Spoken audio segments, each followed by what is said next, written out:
अखण्डानन्दबोधाय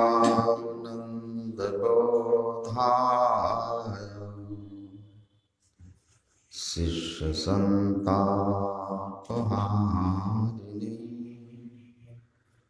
सच्चिदानन्दरूपाय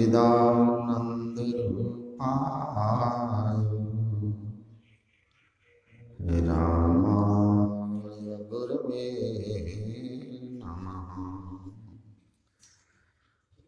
धन्य धन्य सद्गुरु सुखदा महिमा कही न जाए। जो कुछ कहूँ तुम्हारी कृपा मोते कछु न बसाए।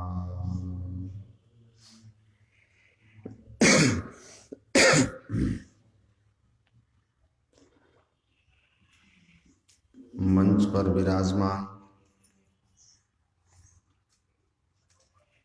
इस आश्रम के निर्माता, व्यवस्थापक,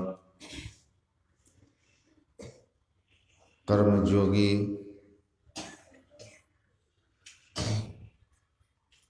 स्वामी श्री सकलानंद जी महाराज,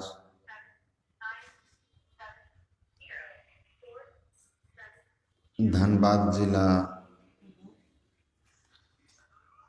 संतमत सत्संग के माननीय अध्यक्ष, सम्माननीय गजानंद अग्रवाल जी, महर्षि मेही विद्यापीठ के डायरेक्टर श्री संजीव घोष जी, उपस्थित सत्संग प्रेमी महान भाव, धर्मानुरागिनी माताओं एवं धर्मशीला बहनों,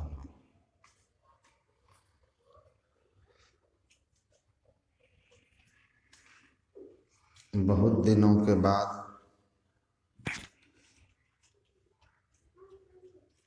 कोरोना के कारण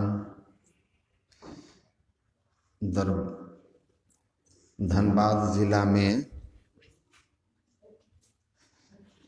आने में विलंब हुआ, क्योंकि सत्संग का कार्यक्रम स्थगित था। इस काल में जिन लोगों के पास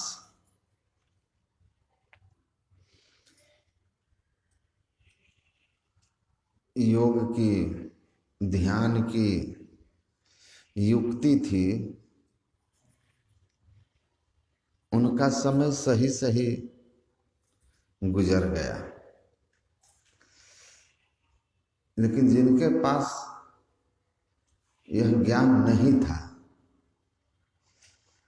उनमें से बहुत लोग, पढ़े लिखे अच्छे अच्छे लोग डिप्रेशन में थे।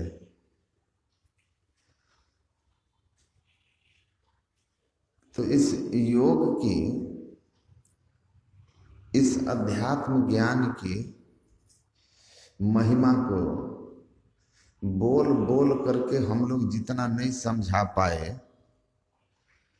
पूरी दुनिया को एक छोटे से वायरस ने समझा दिया।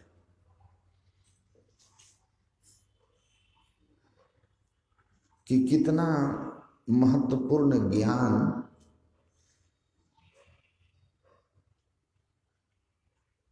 ये संतमत का अध्यात्म ज्ञान है। बहुत लोग फोन पर बात करते थे, साधना के संबंध में बताते थे। जिनको फुर्सत नहीं था ध्यान करने का, उनको मिला मौका। बहुत लोग कहे धन बहुत कमा लिए हैं, कुछ दिन कोरोना के बहाने ही ध्यान करने का अवसर मिल गया है। तो जिनके पास सदयुक्ति थी उन्होंने इसका बहुत अच्छा उपयोग किया। जिनके पास नहीं थी बहुत बोरिंग हुए, डिप्रेशन में भी गए। हम लोग इस ज्ञान की महिमा को समझ चुके हैं। थोड़ा आवाज कम कीजिए, गूंज रहा है। हेलो,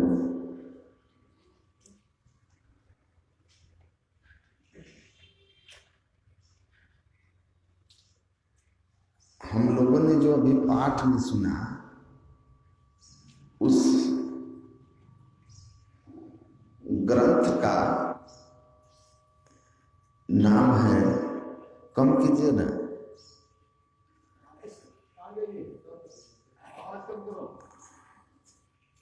उस ग्रंथ का नाम है सत्संग योग। और सत्संग योग से जिस उपनिषद का पाठ हुआ उसका नाम है योग सीखो उपनिषद। योग दोनों जगह है, सत्संग योग और उससे पाठ हुआ योग सीख उपनिषद।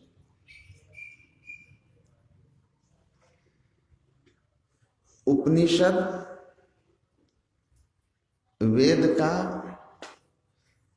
अंतिम भाग को कहते हैं, जिसमें ज्ञान कांड है, जो आध्यात्मिक विवेचना है, ऋषियों की अनुभूति है। ऋषियों ने साधन करके जो अनुभव किया है वह उपनिषद है। इसलिए उपनिषद में लिखा है मंत्र मंत्र द्रष्टारो ऋषयो बभूवः। मंत्र द्रष्टारो ऋषयो बभूवः। ऋषि कौन है? जो मंत्र के दृष्टा हैं। एक होते हैं पाठक, वो कौन होते हैं? मंत्र पाठ करने वाले। जैसे अभी यहां किसी ने ग्रंथ पाठ किया तो ग्रंथ को पाठ करने वाला, मंत्र को पाठ करने वाला, और मंत्र में जो ज्ञान है उस ज्ञान को साक्षात्कार करने वाला ऋषि होते हैं। इसीलिए उपनिषद ने पहले ही स्पष्ट किया कि ऋषयो कौन, ऋषि कौन? जिसने उसको साक्षात्कार किया है, जो अनुभव किया है।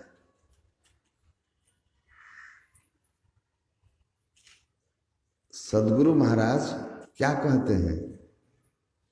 में ही जो अनुभव ज्ञान हो, अनुमान क्या करे।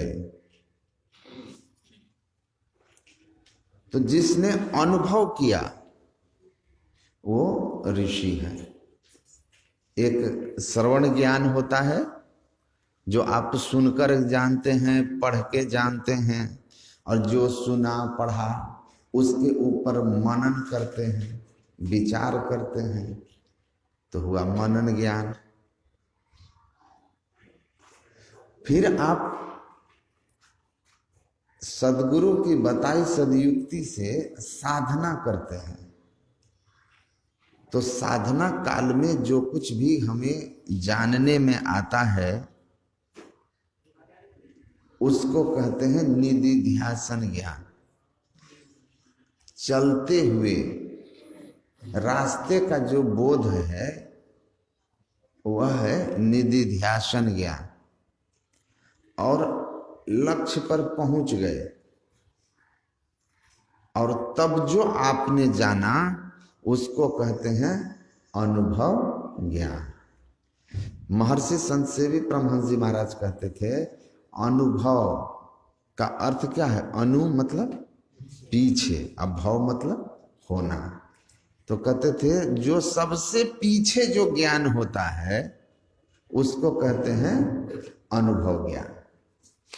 अनुभव ज्ञान स्वयं से जाना हुआ ज्ञान है जिसके गवाह हम स्वयं होते हैं। कबीरा हम जानिया,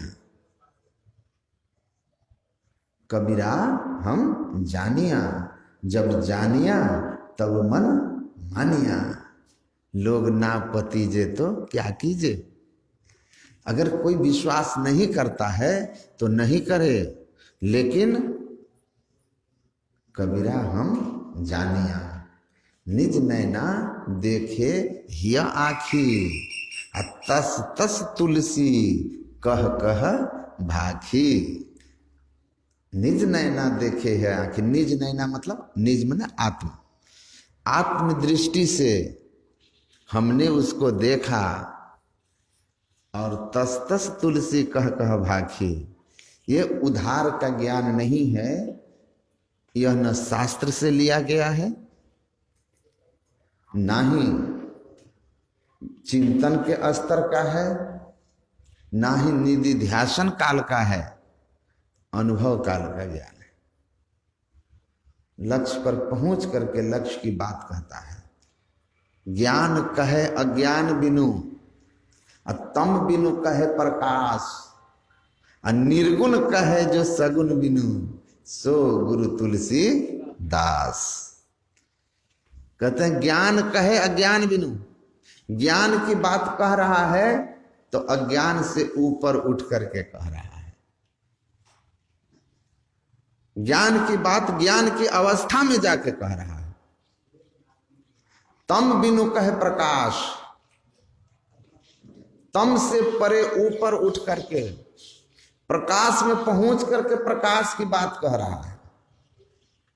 निर्गुण कहे जो सगुण बिनु, सगुण मतलब जहां तक जड़ मंडल है, साम्या अवस्था धारणी मूल प्रकृति, जहां तक सत रज तम तीन गुण का पसार है, वो तीन गुण से ऊपर उठ करके आत्म दृष्टि प्राप्त करके निर्गुण मंडल में पहुंच करके तब निर्गुण की बात कह रहा है। सीधी बात है कि वो अनुभव की बात कह रहा है। कहा सुनी की है नहीं, देखा देखी बात, देखा देखी बात कह रहा है।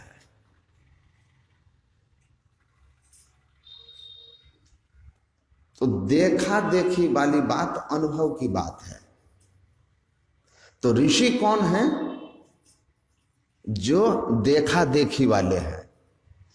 और वो देखा देखी वाले जिन्होंने आत्मदृष्टि से उस परमात्मा को अनुभव किया है, वो ऋषि अपने अनुभव अपने शिष्यों के साथ बांट रहे हैं। उस ग्रंथ का नाम है उपनिषद। गुरु के करीब बैठ करके उनके मुखारविंद से निकली हुई ब्रह्म विद्या उपनिषद कहलाती है, शिष्य जिसको सीखता है। तो ऐसे ब्रह्म ज्ञानी ऋषि का उपनिषद ज्ञान होता है। और उस उपनिषद में क्या ऋषि की व्याख्या है? व्याख्या है योग के संबंध में, योग के बारे में कह रहे हैं।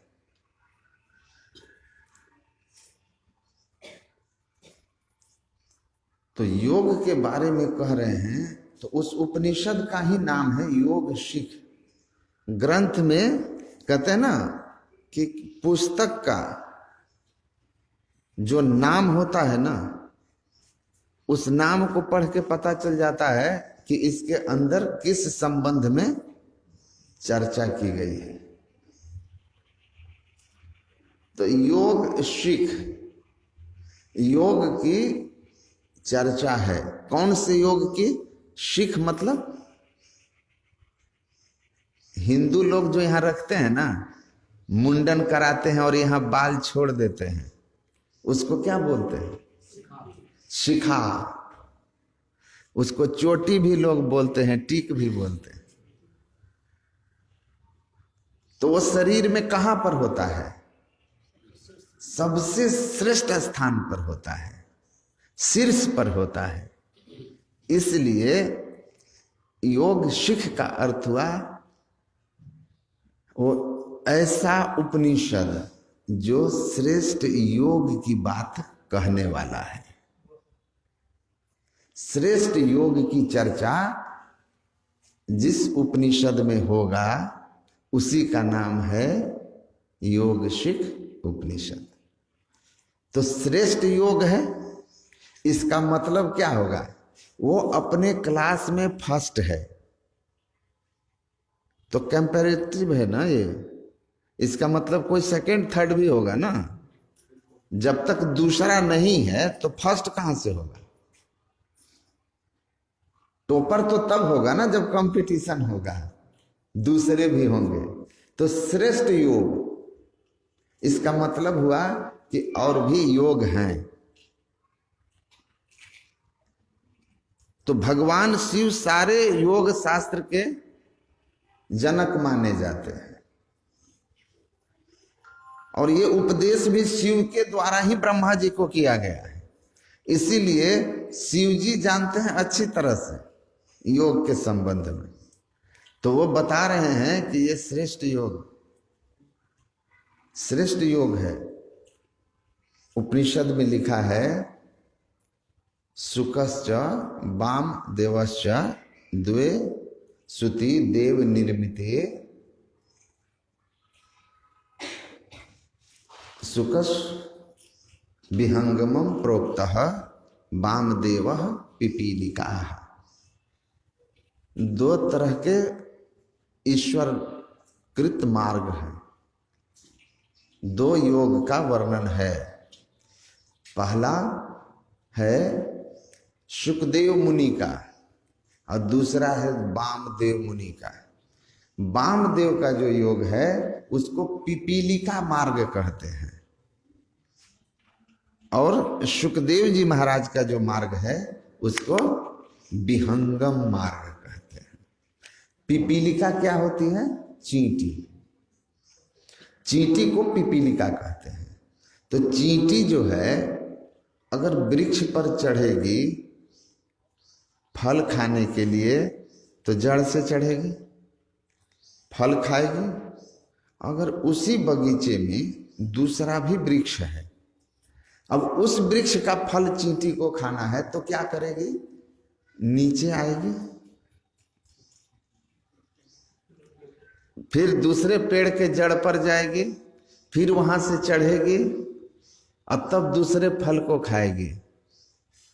परिश्रम अधिक है, समय लगेगा। और एक पक्षी है, विहंगम का अर्थ होता है पक्षी। सुखदेव मुनि का विहंगम मार्ग,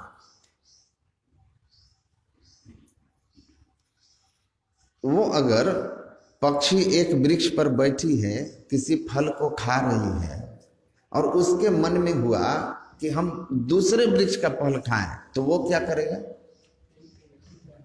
नीचे आएगा, ऊपर से ऊपर उड़ जाएगा। कितना आसान, सहज। तो जो श्रेष्ठ योग है वह विहंगम मार्ग है, मीन मार्ग है। पक्षी की खोज और मीन का मार्ग ढूंढे ना कोई पाया हो, कहे कबीर सतगुरु मिला पूरा, भूले को राह बताया। तो चींटी का जो पिपीलिका जो मार्ग है वो हठ योग कहलाता है। उसमें आसन प्राणायाम, कठिन कठिन आसन, कठिन कठिन प्राणायाम की विधियां हैं, जिनको सीखनी पड़ती है, सीख के करनी होती है।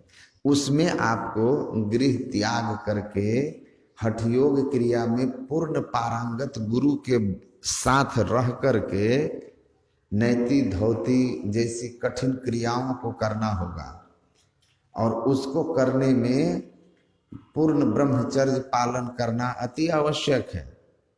3 शर्तें लिखा हठयोग में, हठयोग प्रदीपिका में दिया कि पहली शर्त है कि पूरे और सच्चे, जो निष्णात हो हठयोग में उस गुरु के साथ में रहना है। दूसरी बात है कि ब्रह्मचर्य पालन करना है, और आपका पेट पूरी तरह से साफ होना चाहिए। उसके लिए नौती धोती की क्रिया आपको पहले करनी होगी। और इसलिए कि श्वास की गति, हम क्या करते हैं, कठिन आसन लगा के श्वास को विभिन्न चक्रों को खोलने के लिए रोकते हैं।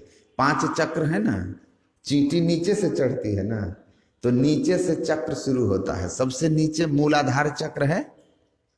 मूलाधार चक्र को अगर आप खोल लेते हैं उस कठिन आसन के द्वारा, प्राणायाम के द्वारा, गुरु के स्मरण में रह करके, तो मूलाधार चक्र खुलते ही मिट्टी तत्व पर साधक की सिद्धि हो जाती है, अधिकार हो जाता है। मिट्टी तत्व का अर्थ होता है भूख पर अधिकार। दूसरा चक्र है स्वाधिष्ठान, लिंग चक्र भी उसको कहते हैं। उसको अगर आपने खोल लिया तो जल तत्व पर आपका अधिकार हो जाएगा। प्यास आप जीत लेंगे। मछली की तरह पानी में रह सकते हैं आप, श्वास ले सकते हैं। दुर्योधन को देखे थे, महाभारत में भाग करके पानी के नीचे बैठ गया, शांत था। वो उस चक्र को उन्मेष किए हुए लोग थे।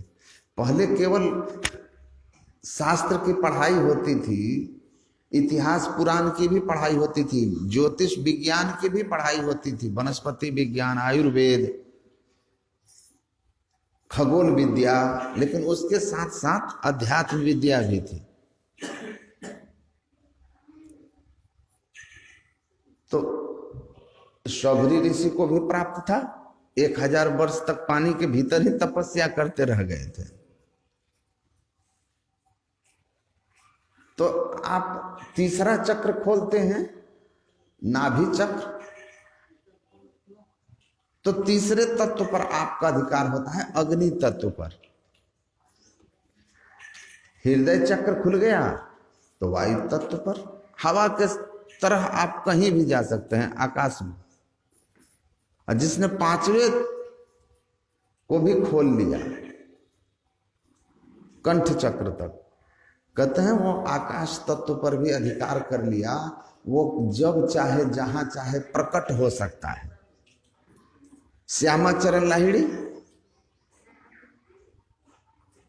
सुने हैं ना आप, श्यामाचरण की कथा, कि अंग्रेज के यहाँ वो स्टाफ थे। अंग्रेज बहुत दुखी थे पत्नी का पत्र पढ़कर, जिसमें वो लिखी थी कि हम बहुत बीमार हैं और बचने की संभावना नहीं है, हो सकता है मैं आपका दर्शन अब नहीं कर पाऊं। क्योंकि उस समय पानी के जहाज चलते थे, जाने में महीनों लगते थे इंग्लैंड। बहुत चिंतित थे। श्यामाचरण लाहिड़ी उसी के क्लर्क थे। कहा सर आप बड़े उदास हैं, क्या बात है? तो उसने पत्र दिखाया, कहा आप चिंता मत कीजिए, आपकी पत्नी ठीक है, लाइए पत्र, आप पत्नी के नाम पत्र लिख दीजिए, हम 1 घंटे के अंदर जवाब लेके आ जाएंगे। एक कमरे में बंद करके ताला लॉक कर दिया इनको, लिखकर पत्र, और 1 घंटे के बाद ताला खोला तो पत्नी के लिखे हुए हाथ का पत्र उन्होंने उसके सामने प्रस्तुत कर दिया। देखा तो पत्नी कहा बिल्कुल हूबहू अक्षर।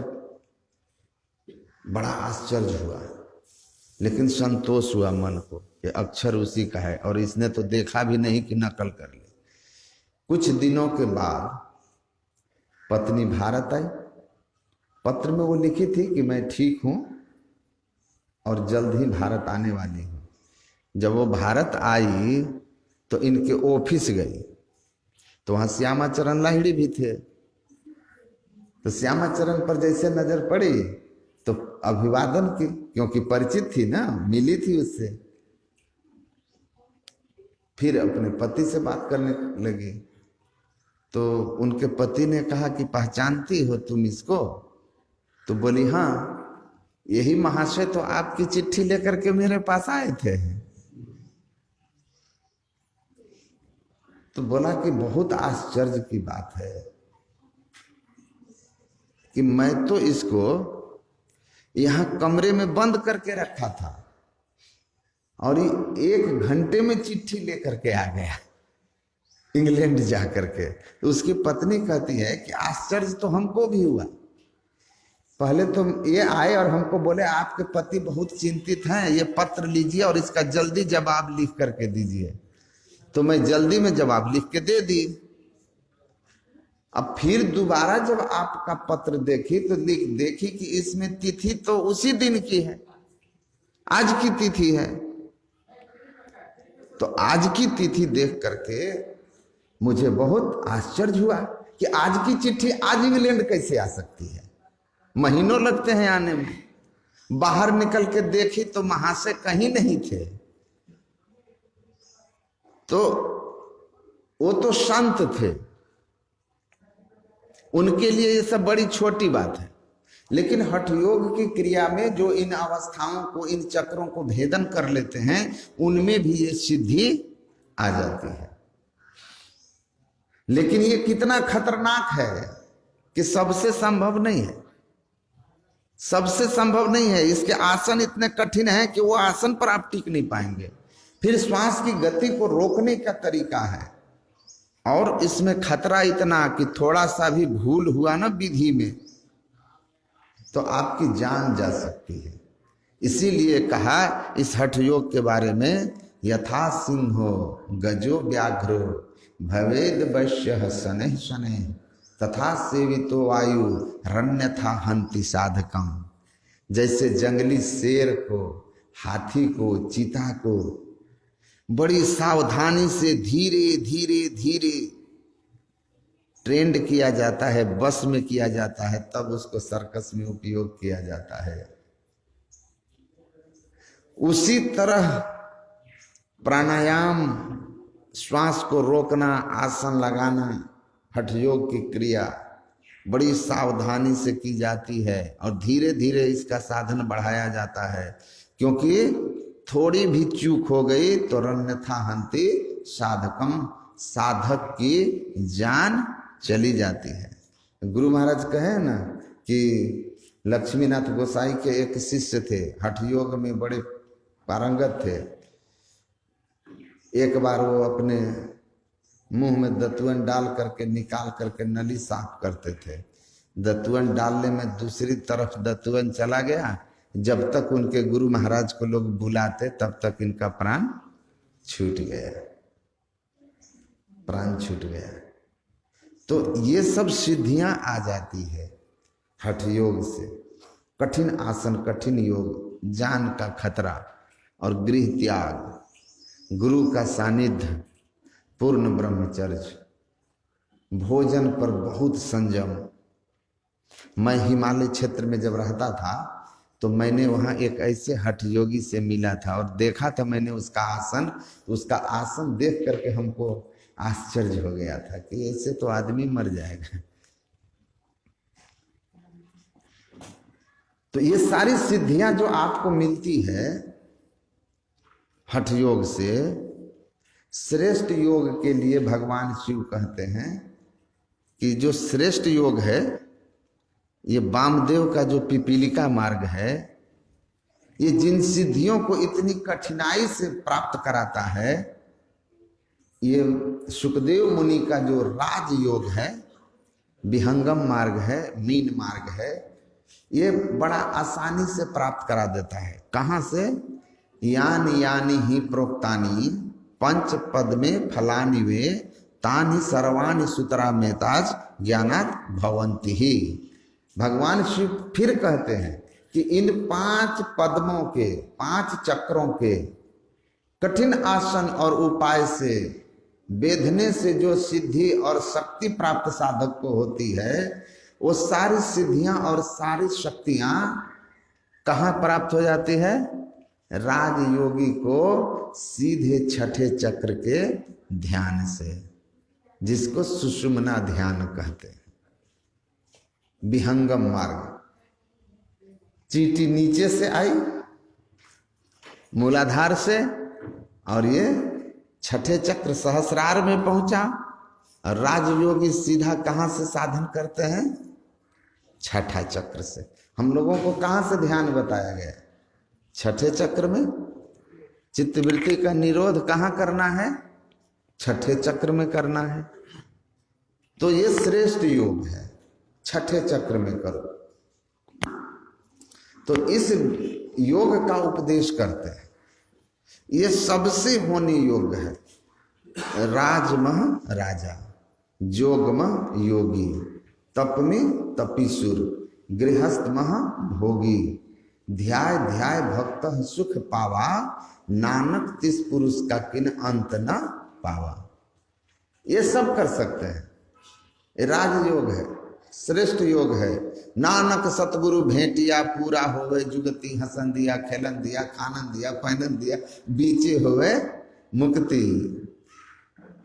भाई रे सो गुरु मोहि भावे, सो सदगुरु संत कहावे, जो नैनन अलख लखावे।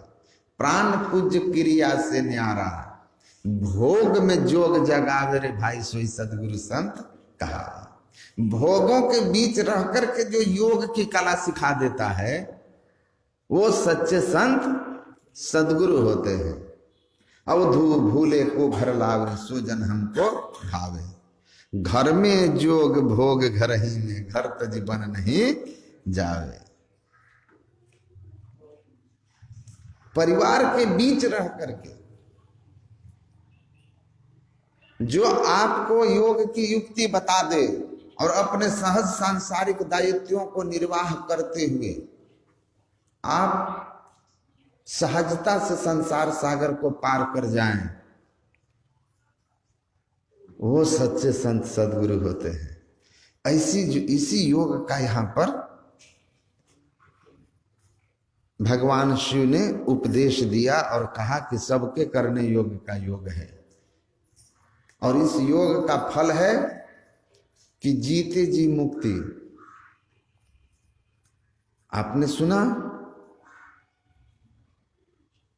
पिंड पातेन या मुक्ति सा मुक्ति न तो मन्नते, देहे ब्रह्मत्व मायाते जला नाम संध्वम यथा, अन्यंताम यदा याति तदा मुक्त स उच्यते।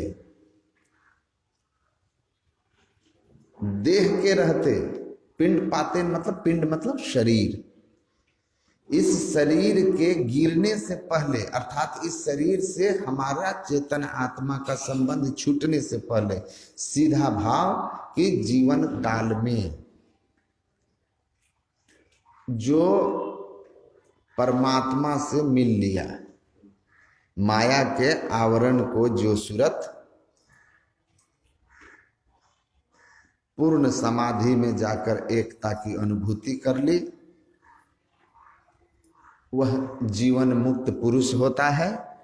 और ऐसे पुरुष जब शरीर त्यागते हैं तो विदेह मुक्त हो जाते हैं। जैसे कल पूज्य बाबा देवी साहब का विदेह मुक्ति दिवस था। जीवन मुक्ति इनको हो गई, विदेह मुक्ति कब हुई?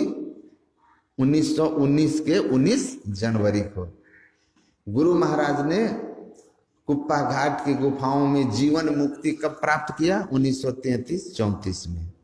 और विदेह मुक्ति 8 जून 1986। तो परिनिर्वाण हो गया। तो जीवन काल में किस तरह से सूरत मिलती है परमात्मा से, जीव मिलता है अपने अंश से। आदि पुरुष आदि सूरत सतपुरुष ते आई, जीव सो हम कहिए सोताई। ये जीव जहां से आया है, जिसका अंश है, उसमें जाके मिल गया। तो नमक कहां से बनता है? समुद्र से। इसलिए ऋषि कहते हैं कि जिस तरह से नमक सागर में मिलकर एक मेक होता है, नदी में नहीं कहा, क्योंकि नदी नमक का उत्पत्ति स्थल नहीं है, उसका अंशी नहीं है।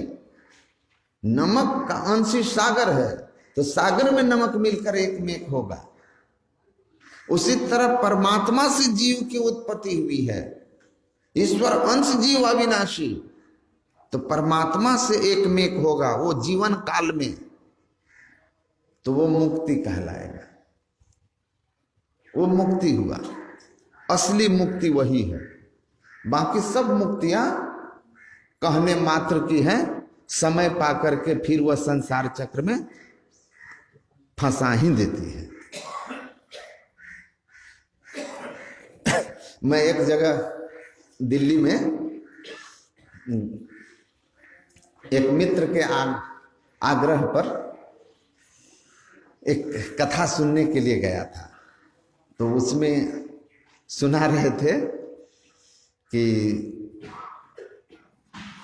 उसका शरीर छूटा, वैकुंठ धाम चला गया, उसका शरीर छूटा, ब्रह्मलोक चला गया। तो छूटा शरीर तो वैकुंठ गया, छूटा शरीर तो ब्रह्मलोक गया, कोई स्वर्ग गया। कहानियों में तो आते ही है ना, कथाओं में। तो कथा सुना रहे थे, तो हमको अच्छा लगा सुनने में। कथा तो अच्छी लगती है, लगना भी चाहिए। तो पूछा कि कैसी लगी कथा आपको? हमने बोला बहुत अच्छा है, बहुत अच्छा। तो विवेचना हमारी, हमने कहा आप पोस्टमार्टम रिलीजियन है। समझे आप लोग? समझ गए? आप पोस्टमार्टम रिलीजियन है और हम जिंदा जागृत लिविंग रिलीजियन, जिंदा जागृत लिविंग रिलीजियन। जीते जी मुक्ति की हम बात करते हैं, जीते जी वैकुंठ की अनुभूति की बात करते हैं, जीते जी परमात्मा के साक्षात्कार का हम बात करते हैं। और आप करते हैं मरने के बाद।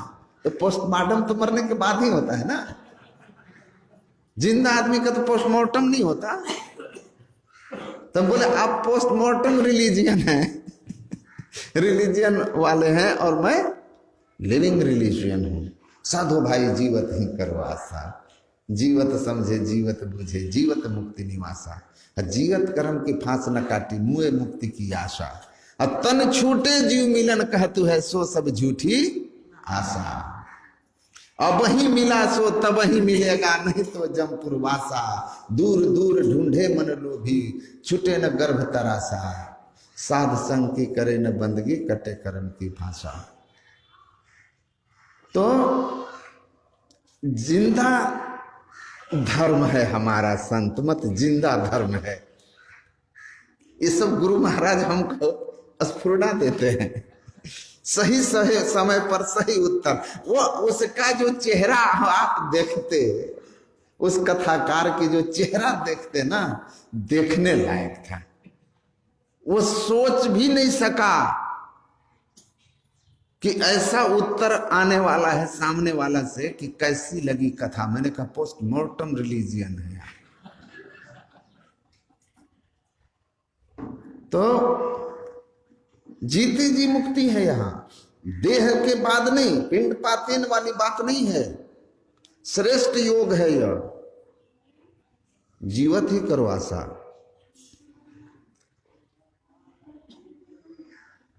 तो जीवन काल में मुक्ति पाना है तो साधन क्या है?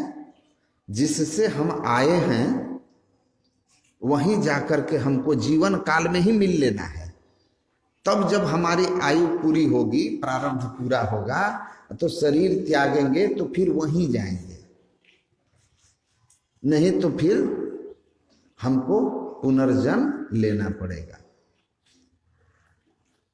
तो इसीलिए गुरु महाराज कहते थे कि नगद सौदा है, संत मत नगद सौदा है, उधार नहीं है, उधार की बात नहीं है,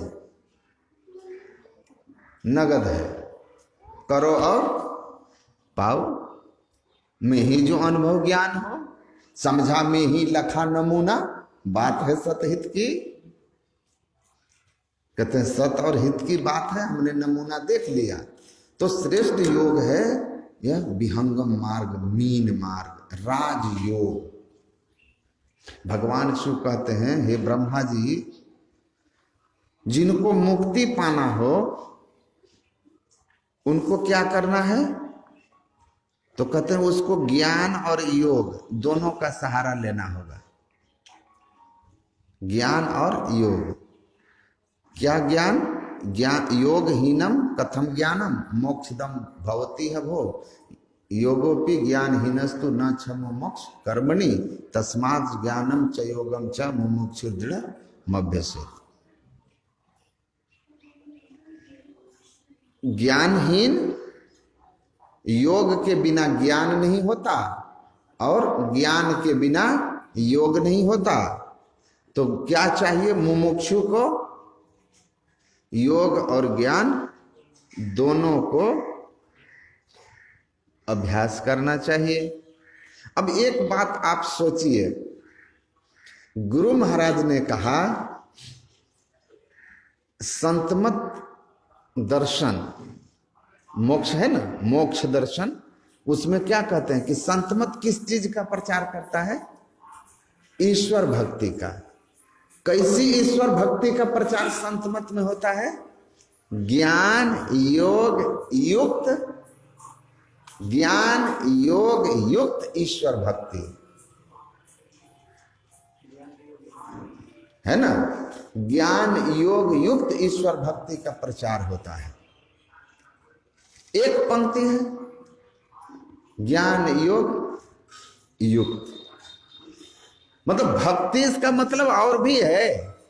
जैसे श्रेष्ठ योग कहने का मतलब योग और भी है, उसी तरह ज्ञान योग युक्त ईश्वर भक्ति कहने का मतलब कि भक्ति और भी है, लेकिन वो श्रेष्ठ भक्ति नहीं है, वो पोस्टमार्टम भक्ति है।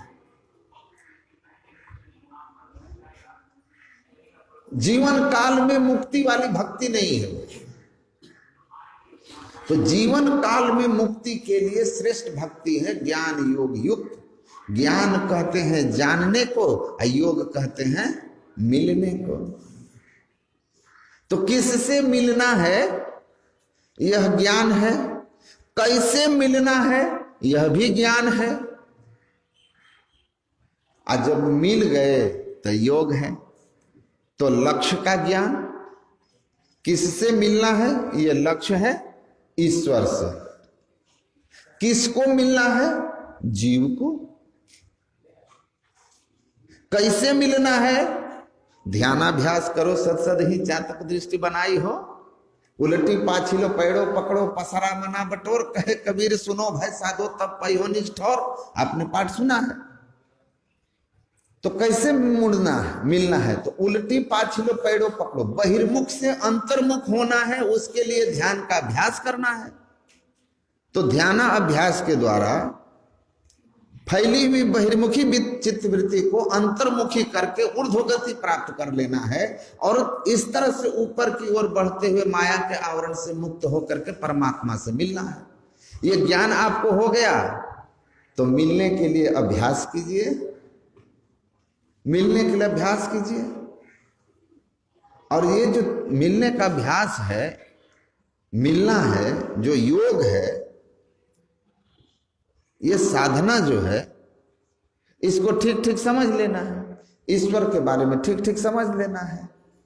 अब आप ठीक ठीक तो समझ ही गए होंगे ईश्वर के बारे में। इतना दिन से सत्संग सुने हैं तो अब कम से कम रोज पाठ तो कर ही लेते हैं कि ईश्वर कौन है।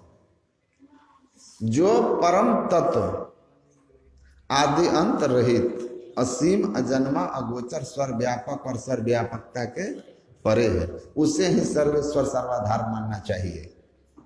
इसके अतिरिक्त और कहीं सर्वेश्वर सर्वाधार मानते हैं तो आप समझे, तब तो मेरी न मानो। गुरु महाराज कहते थे ना, आप मेरी बात नहीं मानिएगा तो हम आपको कोई दंड नहीं देंगे, लेकिन ईश्वरीय दंड से आप नहीं बचिएगा। ईश्वरीय दंड क्या है? मेरी न मानो जमराज तो मनाएगा, मेरी न मानो तो जमराज तो मनाएगा, जमराज तो मना ही लेगा आपको, तेरा किया डंडा मार के भुगताएगा। तो कबीर साहब कहते हैं कि एकदम सावधान। और भी भक्ति है, लेकिन ज्ञान योग युक्त वाली भक्ति करना, नहीं तो भक्ति सब कोई करे पर भ्रम ना टरे, भ्रम जंजाल दुख द्वंद भारी, अब ब्रह्म चिन्हे नहीं भ्रम पूजत फिरे, हिय कि नैन क्यों ठोर डारी। ब्रह्म के जगह भ्रम की भक्ति, माया की भक्ति में तो नहीं हो। तो ब्रह्म का स्वरूप पता है, ऐसा है। इसीलिए ऋषि कहते हैं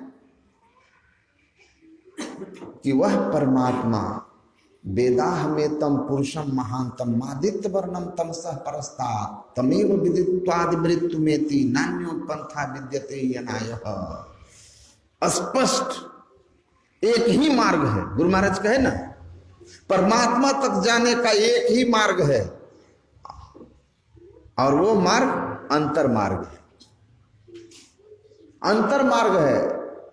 जो कहते हैं परमात्मा तक जाने का अनेक मार्ग है, वो मार्ग जिसको कहते हैं वो साधन है। मनोलय के साधन 1.25 लाख बताया गया, लेकिन मार्ग तो अंतर का ही है। और किसका बना हुआ है वो रास्ता? किसका बना हुआ है? जो आपके अंदर है, परमात्मा ने बनाया है।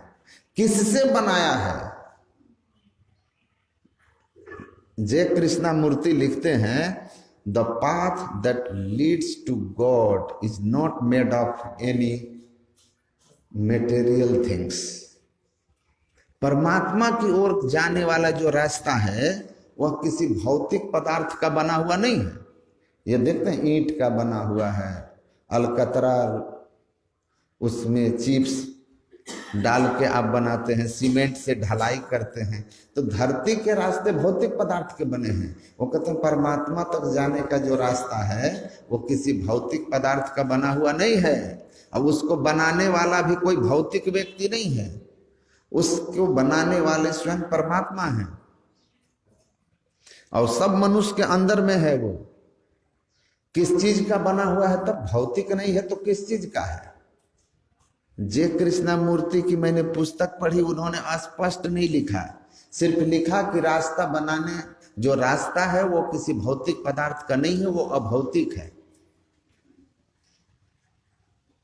लेकिन वो अभौतिक किस पदार्थ का है? तो गुरु महाराज की महिमा यहीं पर है कि छोटी सी ग्रंथ पदावली और छोटे से थोड़े से अंश में मोक्ष दर्शन सत्संग योग का 4था भाग, लेकिन कोई प्रश्न उसमें ऐसा नहीं जिसका उत्तर नहीं है। कहते हैं कोई नहीं बताया किसी संत ने कि वो रास्ता किसका बना हुआ है, लेकिन तुम लोग मत घबराना, हम बता देते हैं। ज्योति नाद का मार्ग बना हुआ, धरा जाए तिल से, लो धर जतन करो दिल से। वो अभौतिक पदार्थ अंतर ज्योति और अंतरनाद है, जिससे बना हुआ अंतर का मार्ग है, जिसको पकड़ने के लिए तिल तक आपको पहुंचना होगा। है तिल के तिल माही, बिरले साधु पाया है, मेरी नजर में मोती आया है। कबीर साहब कहते हैं।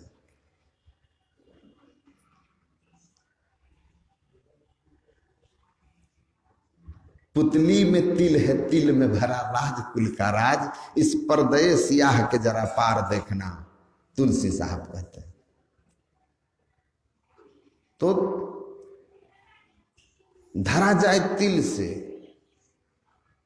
उस अनंत सत्ता के से एकता की अनुभूति करने के लिए अंधकार, प्रकाश और शब्द के 3 माइक आवरण को पार करना होगा। और इसको पार करने के लिए जो रास्ता है वो आपके अंदर है, जो शुरू होता है 10वें द्वार से, और उस 10वें द्वार पर पहुंचते हैं तिल में अपनी वृत्ति को पहुंचाकर। तिल मतलब बिंदु, ज्योतिर्मय बिंदु, और इसी को कहते हैं योगः चित्तवृत्ति निरोधः। चित्त वृत्ति के पूर्ण निरोध को योग कहते हैं। चित्त में, मन में उठने वाले नाना प्रकार के जो तरंगे हैं, ख्याल हैं, विचार हैं, कल्पनाएं हैं, अवधारणाएं हैं, संकल्पनाएं हैं, उन समस्त चिंतन को, समस्त कल्पनाओं को, विचार के तरंगों को पूरी तरह से निरुद्ध कर दो, कोई तरंग ना रहे मन में। ऐसी पूर्ण सिमटाव की स्थिति होती है जब हम अपने जुगल दृष्टि धारों को एक करके और एक बिंदुता की प्राप्ति कर लेते हैं। एक बिंदुता की प्राप्ति में पूर्ण सिमटाव हो जाता है। तिल तक आपको वहां तक पहुंचना होगा, एक बिंदुता तक पूर्ण सिमटाव होगा। पूर्ण सिमटाव होते ही तमसः परस्तात्, कहां से है रास्ता? वेद के ऋषि क्या कर रहे हैं? कहां से रास्ता है? तमसः परस्तात्। तम मतलब अंधकार, अंधकार से परे वही रास्ता, अंधकार से परे रास्ता है और वही एक रास्ता है, दूसरा कोई रास्ता नहीं है। इसीलिए संत लोग कहते हैं दृढ़ता से इसको धारण कर लीजिए कि एक ही राह है, अंदर का राह है। अब राह गई है बड़ी झीनी है साधु नैन नगर से, और कहीं इधर उधर से नहीं है। नैन नासिका आगरे खड़ा सुरति गहुतार, मन को राखे हाथ में देखत लगे न बार। शिव नारायण स्वामी कहते हैं नैन नासिका आगरे खड़ा सुरति गहुतार, दोनों आंखों के ठीक मध्य में सामने गुरु निर्दिष्ट स्थान पर अपने दृष्टि को जमा दो। गुरु मंत्र जप, गुरु ध्यान कर, गुरु के दिए हुए मंत्र को ठीक ठीक जप करके और इष्ट के रूप का ठीक ठीक ध्यान करके, और जब मंत्र जप करने से मन सिमटे तो फिर इष्ट रूप का ध्यान करो। इष्ट का रूप कुछ देर बड़ी श्रद्धा और प्रेम से अपने अंदर देखकर मन ही मन प्रणाम करके फिर उसको छोड़ दो, और तब दो नैना बीच सन्मुख देख, एक बिंदु मिले दृष्टि दो रेख। कैसे देखो? तो चातक दृष्टि बनाई हो। चातक को देखते हैं कैसे देखता है? चंद्रमा को एकटक देखता है, फिर जही दिशि चंद्र ताहि दिशि मुख को फेरे। चंद्रमा जिधर जिधर जाएगा चातक अपना मुंह उधर उधर घुमाता है, दूसरे और किसी को नहीं देखता है।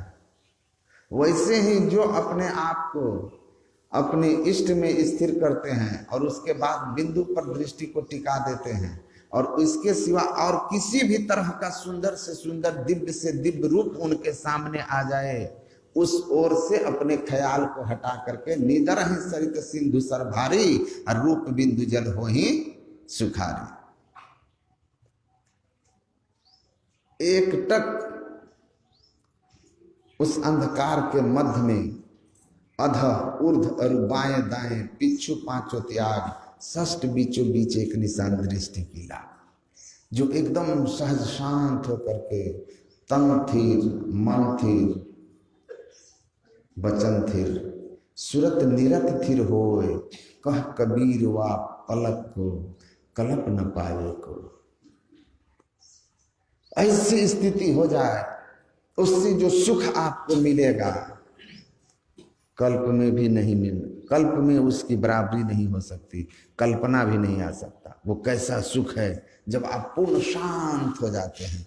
इसीलिए कहा जोगी जुगति जोग कमाओ। ऐ जोगी, युक्ति से जोग कमाओ, बहुत घबराओ मत। डरने की बात नहीं है, डरने की बात नहीं है, घबराने की बात नहीं है। कहा ना,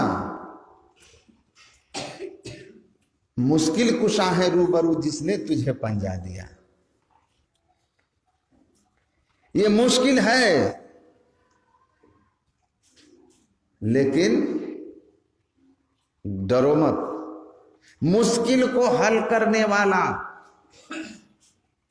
वो संत सदगुरु जिसने तुमको युक्ति दी है, वो संत सदगुरु जिसकी तुम उपासना कर रहे हो, जिसके शरण में रहते हो, वो सारे रास्ते के मुश्किलों को दूर करने वाला रूबरू तुम्हारे सिर पर खड़ा है, सामने बैठा हुआ है। बस तुम केवल नियम से बताए हुए उनके युक्ति से साधना करो, साधना करो, उनकी कृपा होगी। कोटि जन्म का पंथ था पल में पहुंचा जाए। देखोगे 1 साल हो गया कुछ नहीं, 2 साल हो गया कुछ नहीं, जहां के तहां है। फिर होगा 3 साल हो गया कुछ कुछ होने लगा, 4था साल हो गया फिर कुछ नहीं। तब कहोगे महाराज जी इधर कुछ दिनों से अच्छा हो रहा था, ध्यान लग रहा था, मन लग रहा था, फिर अचानक कुछ नहीं होने लगा, बड़ा दुखी हैं जी। कोई बात नहीं है, संस्कार बन रहा है। सात्विक संस्कार आया था, अनुभव होने लगा, फिर रजोगुनी संस्कार जागृत हो गया है, किसी जन्म का अनुभूति बंद हो गई है, अनुभूति बंद हो गई है। करते रहो, फिर अनुभव होने लगेगा, और जब फिर अनुभव होने लगेगा तो होते ही रहेगा। शुरू में 1-2 बार होगा कि अनुभव हो रहा था और अब नहीं हो रहा, मन मंत्र में टिक रहा था अब नहीं टिक रहा, इष्ट का रूप गुरु महाराज का रूप दिख रहा था अब नहीं दिख रहा है, कभी कभी प्रकाश की झलक मिलती थी अब नहीं मिल रहा है। तो दुखी मत होइए, संस्कार का अप डाउन चल रहा है। अब ऐसा होने लगा तो समझिए संस्कार बिल्कुल ऊपर की ओर खिंचा रहा है। और जब होगा तो एक दिन ऐसा देखेंगे कि अनायास सब कुछ होने लगा, दृष्टि टिकने लगी, दर्शन होने लगा, अनुभव होने लगा। और गगन घटा घहरानी साधु, गगन घटा घहरानी, बरसद बिसद अमी के बादल भीजत हैं कोई संत, अपने आप देखिएगा अंतर का पथ अनुभव में आने लगा है और भीतर कुछ दिखने लगा है। बस आपको क्या करना है, दृष्टि योग अभ्यास अति ही करते करत, कंपनी सहजी छूटे प्रौढ़ होवे सूरत, तिल दरवाजा टूटे नजर के जोर से, अरे हारे में ही लगी टकटकी खूब जोर बर जोर से। इसी को कहते हैं ध्यान अभ्यास करो सत्सदी चातक दृष्टि समाधि। तो ध्यान अभ्यास करते रहो, नियम से करिए, रोज करिए, दिखे चाहे नहीं दिखे, लेकिन बैठो, नियम से बैठो, होगी कृपा।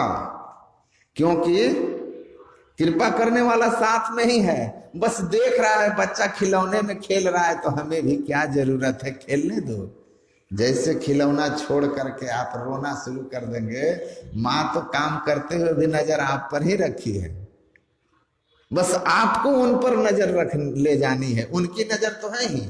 सतगुरु संत कंज में बासा सूरत लाई जो चढ़े आकाशा। सदगुरु तो देख ही रहे हैं सब, आप उनकी ओर देखो। आप नहीं देख रहे हैं इसीलिए वो भी अपने में मस्त हैं, आप उनको पुकारिए,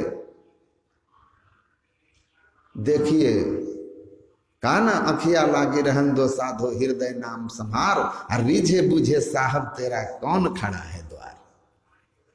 तो आप अपनी दृष्टि को वहां लगा दीजिए, खूब प्यार से बैठ करके जप कीजिए, खूब प्यार से गुरु महाराज का ध्यान कीजिए, और तब छोड़ करके अंधकार के बीचों बीच देखिए, कोई ख्याल आए उसको हटाइए, आंख पर जोर मत डालिए, लेकिन ख्याल को पकड़ के रखना है, ख्याल को पकड़ के कि लक्ष्य पर रहे, मध्य में रहे।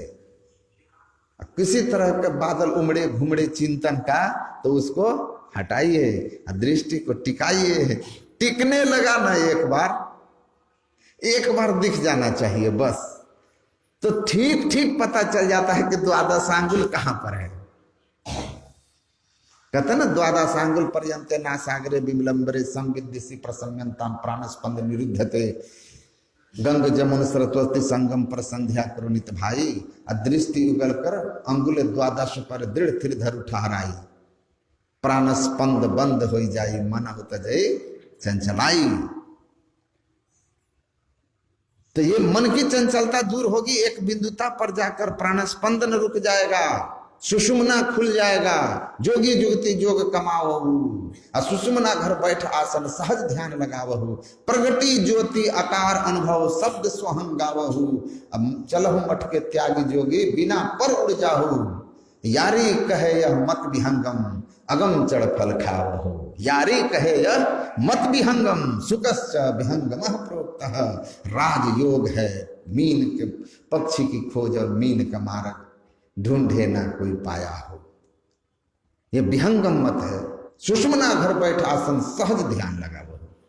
सुषुम्ना में अपनी वृत्ति को स्थिर करना, लेकिन चलते फिरते जप करते रहोगे तब सुषुम्ना में वृत्ति बैठेगी। और चलते फिरते दुनिया का चिंतन करते रहेंगे तो आंख बंद करके बैठेंगे तो दुनिया ही घूमते रह जाएंगे और हाथ पैर में दर्द शुरू हो जाएगा। उठ के बैठ जाओगे, कहोगे कुछ नहीं हुआ, निराश हो जाओगे साधना से।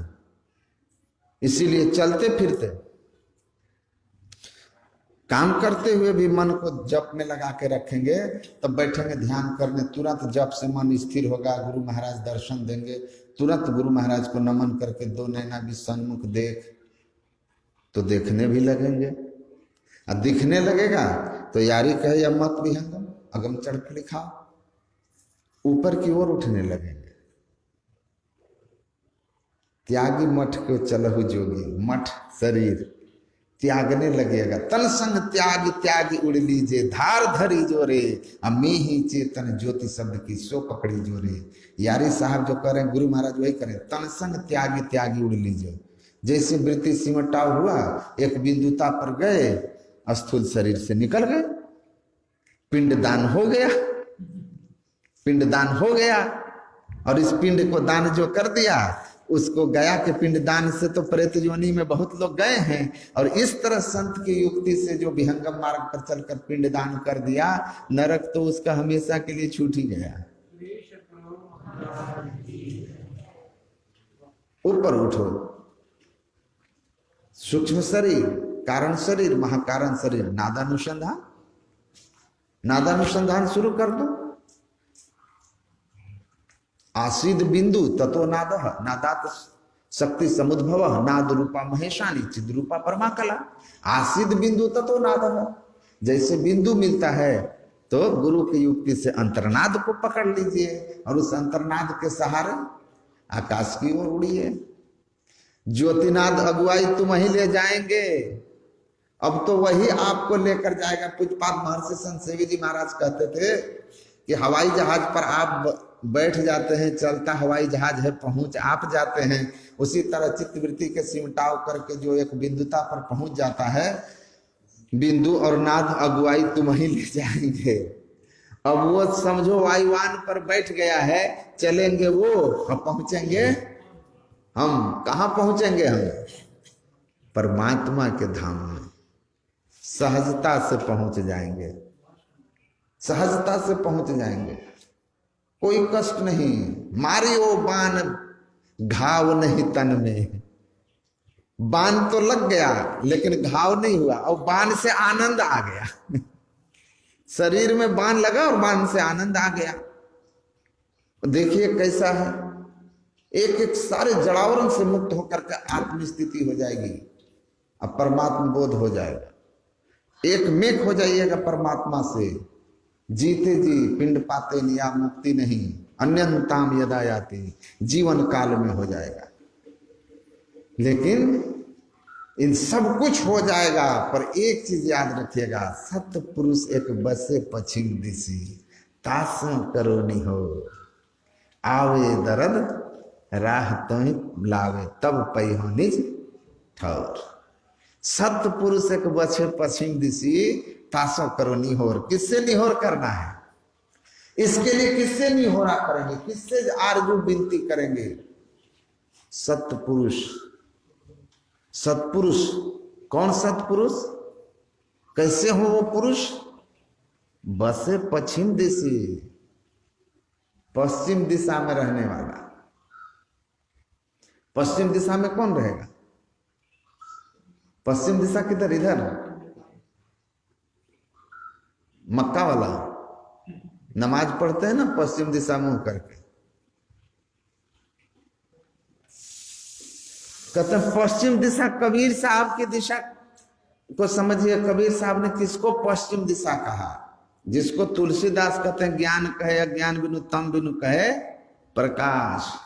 तो गुरु महाराज कहते थे कबीर साहब की कौन सी दिशा थी? कबीर साहब की दिशाओं के लिए क्या कहते थे? पूरब शोधि पश्चिम दिशि धाओ, अर्ध ऊर्ध का भेद बताओ, शिलानाथ दक्षिण को धाओ, उत्तर दिशा का सुमिरन चाखो, चारों दिशा का हाल, जानता कोई ख्याल ऐसा, जानता कोई ख्याल। पूरब शोधि पश्चिम दिशि धाओ। पूरब, अब पूरब का उल्टा पश्चिम। तो पूरब मतलब क्या होता है? सबसे पहले का। पूर्व माने पहले का होता है ना। आपसे पूर्व ही मैं आ गया था, मतलब I came before you. I came before you, आपके आने के पहले। पूर्व, पूरब। तो पहले पूरब। आंख बंद करते हैं तो क्या दिखाई देता है? अंधकार। तो सबसे पहले क्या दिखाई दिया? अंधकार। तो अंधकार क्या हुआ? पूरब दिशा। पूरब दिशा से उठली मीराबाई के, है ना, बदरी। बादल कैसा होता है? काला होता है ना। तो पूरब दिशा से बादल उठता है। आंख बंद करते हैं तो पूरब में क्या दिखाई दे? पहले क्या दिखाई देता है? अंधकार। तो आंख बंद करते हैं तो पहले अंधकार दिखाई दिया, ये पूरब दिशा है। तो अंधकार का उल्टा क्या है? प्रकाश। तो पूरब है अंधकार, तो पश्चिम है। तो सत्य पुरुष एक पश्चिम दिशा, मतलब वह पुरुष जो प्रकाश में है, ज्ञान के प्रकाश में जो अपनी को रखता है, वह है सतपुरुष, सदगुरु। तम बिनु कहे प्रकाश, वो है सदगुरु। तो ऐसे संत के पास जो ज्ञान अज्ञान के प्रकाश में रहता है, अनुभव के प्रकाश में जो रहता है, ऐसे महापुरुष के शरण में जाकर के आपको दंडवत होना है। प्रणिपातेन परिप्रश्नेन सेवया। किसके पास प्रणिपात होना है? परिप्रश्नेन सेवया। किनके सामने? जो पश्चिम दिशा, जो ज्ञान में स्थित है, उनके शरण में जाना है। अब उत्तर और दक्षिण तो सीधा समझ जाइए।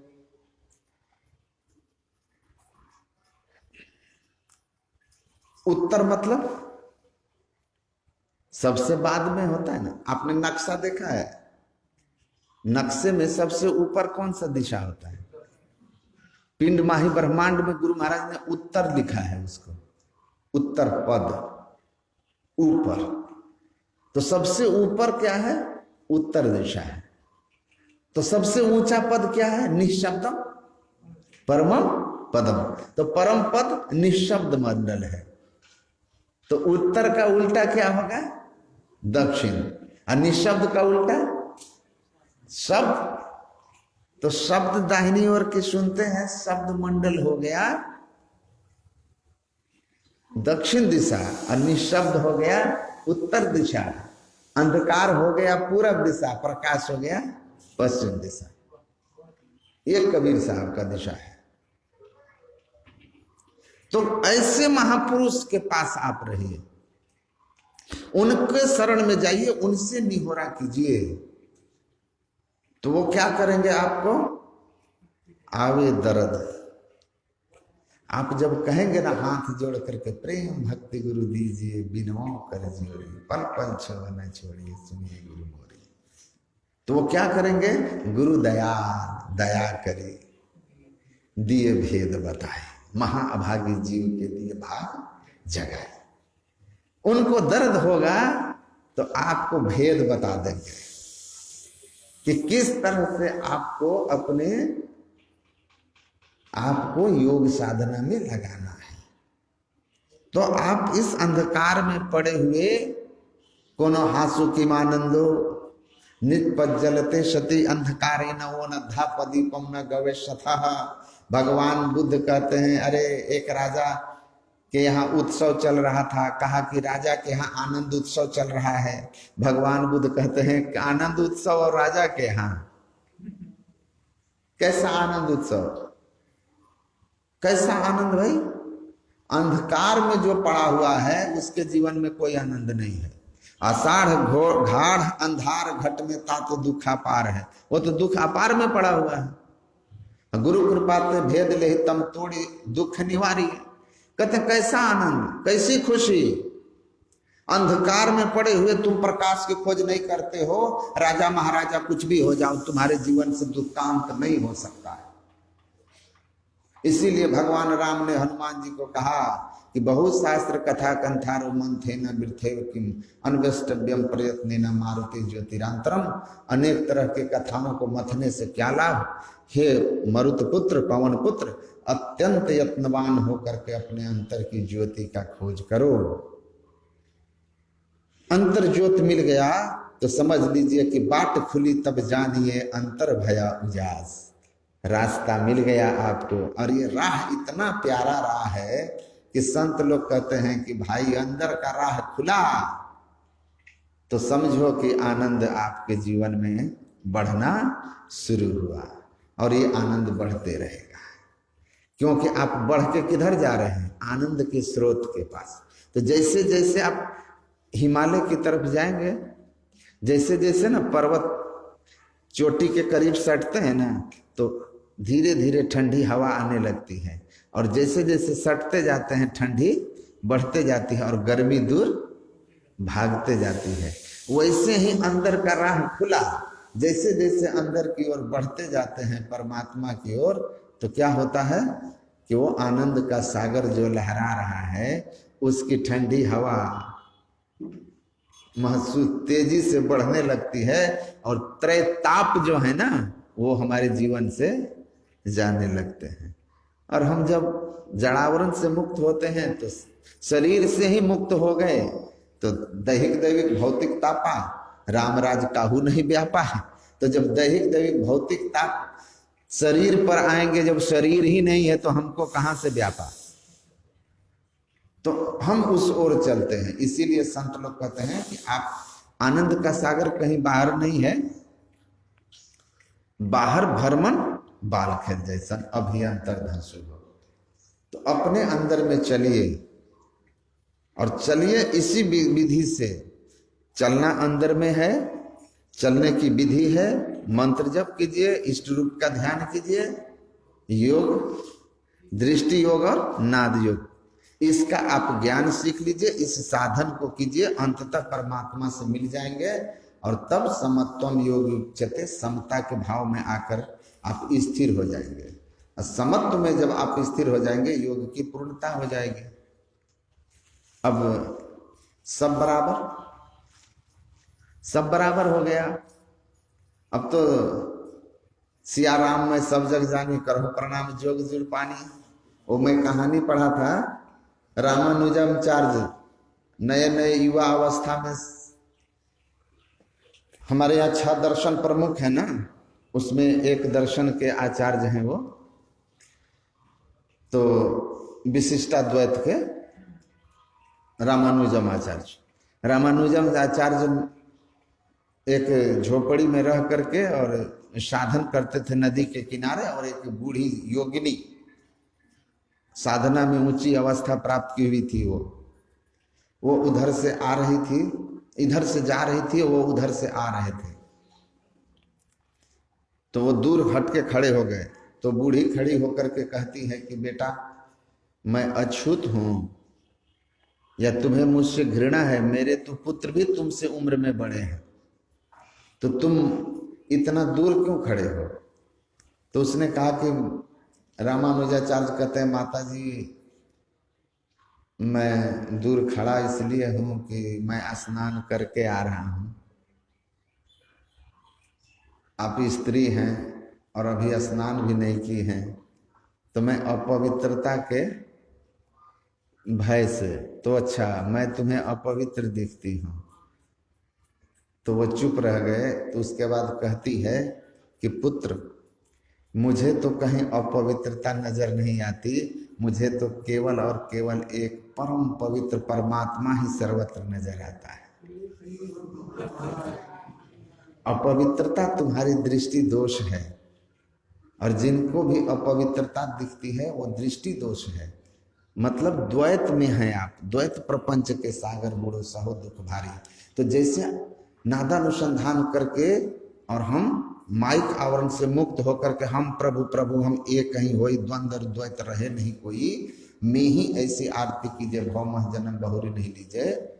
हम प्रभु प्रभु हम एक ही होई की अवस्था में जब आ जाते हैं, यथा नद्य स्यंदमाने समुद्रे अस्तम गच्छन्ति नाम रूपे विहाय तथा विद्वान नाम रूपात विमुक्तः परात् पर पुरुष रूपैति दिव्यम।